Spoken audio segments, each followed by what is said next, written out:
Hello, you're watching STH English. Let us talk about the most important global meeting that has taken place as far as Pakistan is concerned. If you're thinking I'm going to talk about the meeting that took place in the White House, you're wrong. Yes, Pakistan is watching what's happening as far as Ukrainian peace deals are concerned, and some of the modules that are emerging out of this tripartite interface between the US, European leaders, as well as Ukrainian representative Mr. Zelensky, are important to us, but they are not really existential issues for us. But just a comment on a side before I move on to the really most important event from Pakistan's point of view, a meeting.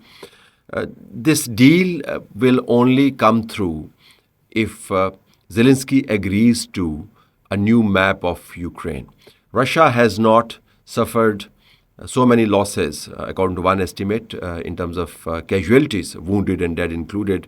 They're touching nearly 1 million. And billions of dollars have already been spent on keeping their war machine in Ukraine well-oiled. So he has not done all of this and gotten so many sanctions and censure in order to simply agree to Trump's whimsical ways of handling the event. So this deal will have to first be agreed upon between the US and Zelensky, and then sold to the Europeans, and then marketed to Putin.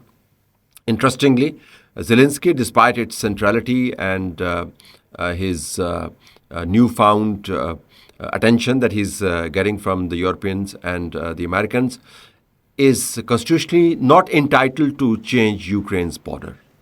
While he does represent Ukraine, Ukrainians can decide through a referendum what sort of country they want to live in and what is going to be the perimeter of that country. So even if Zelensky was to agree to a deal, that will not be an easy thing to sell for him as far as domestic politics are concerned. So that's on a side. But the main meeting that I'm talking about is the arrival of the Chinese Foreign Minister Wang in India, and his string of meetings with Jaishankar and Ajit Doval, and his interface with other officials. He and his team had apparently very productive interface in Delhi. Productive from the point of view of reconnecting with India at a time when India needs this kind of a reconnection the most.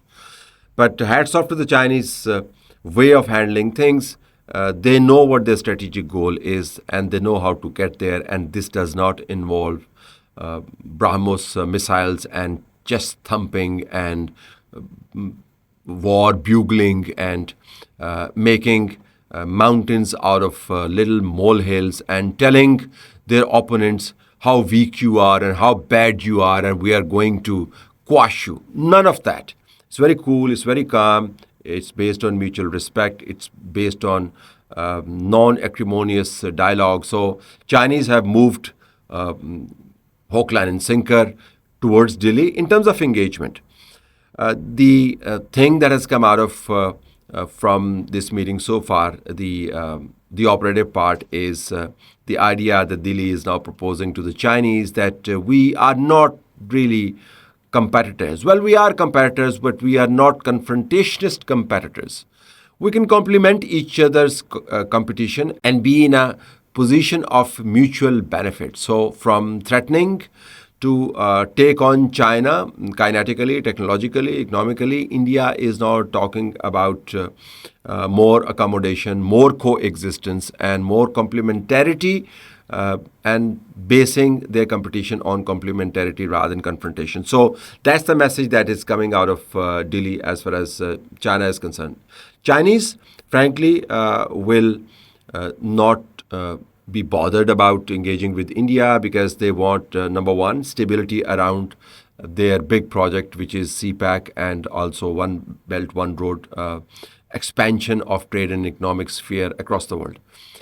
They know that India is inimical to the idea, and that is why one of the backbones, and this project has many backbones, not just one, but one of the backbones that runs through Pakistan is a favorite target of the Indians. So they would want CPEC conducive environment to be secured, and if India can be helpful, more than welcome. The other is how to settle the border dispute. That's where exchange of territory and adjustment of lines of actual control will have to be negotiated. That is going to be a long-term negotiation. It is a typical Chinese way of handling things, that we look at 100 years and can negotiate for 100 years for that goal that is set just across a century.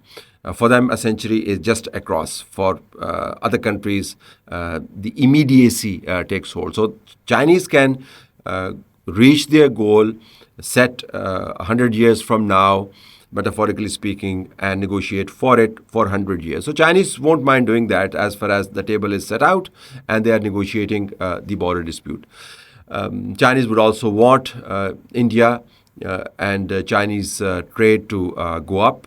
They would want to also side with India in order to wean away India from America, with which Modi government has completely lost its magic and is now targeted repeatedly. Trump has taken a leave from India bashing, as it were, Modi bashing, because he's too busy dealing with the Ukrainian crisis. So Chinese also want Asia to come up as a center of power, and they understand that the balance of power and the locus of economy will shift to Asia if another big power is there, attracting market, becoming a market of ideas and goods and services, export and import. And they don't mind India coming up to this level because as far as India is concerned, India has no competition for them. They understand India's vulnerability, so they allow India some space, and India believes that it is being accommodated, and cumulative effect of that momentary camaraderie is that the locus of global power, politics, and economics shifts towards Asia.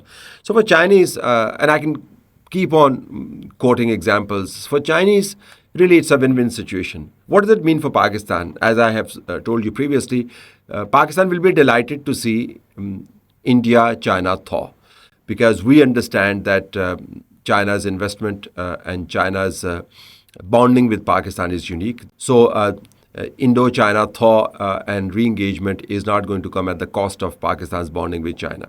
That Pakistanis understand perfectly well. The other is that if India's behavior changes and it becomes a more reassured, reasonable, civilized neighbor of the Chinese, that will have a knock-on effect as far as Pakistan-India ties are concerned. And Chinese could well mediate the hypertensions that exist between the two neighbors. So you cannot emphasize enough the need for Chinese to engage with India and its benefits for Pakistan, and Pakistan has no reason to worry. If CPAS is secure and Pakistan and India are talking their issues out, and India and Chinese are sorting out their problems, it fits well into the Pakistani framework, because Pakistan has already stated that India needs to learn to coexist with all its neighbors. So if India wants to secure its borders, its economic interests and its trade interests by engaging with China, it has to replicate the same model as far as Pakistan is concerned. And if it doesn't want to replicate the same model as far as Pakistan is concerned, then naturally its ties with China will be affected, because in a warlike situation, Chinese will not have to think twice to pick their partner. It will have to be Pakistan.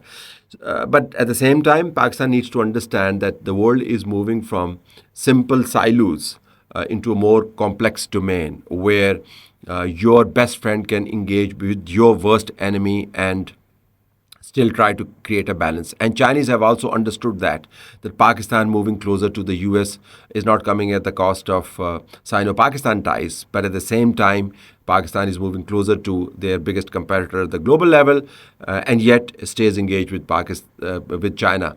So Pakistani interests are secure even while it engages with the US. So that kind of complexity, it requires some balancing act, and it has wider opportunity for misunderstandings.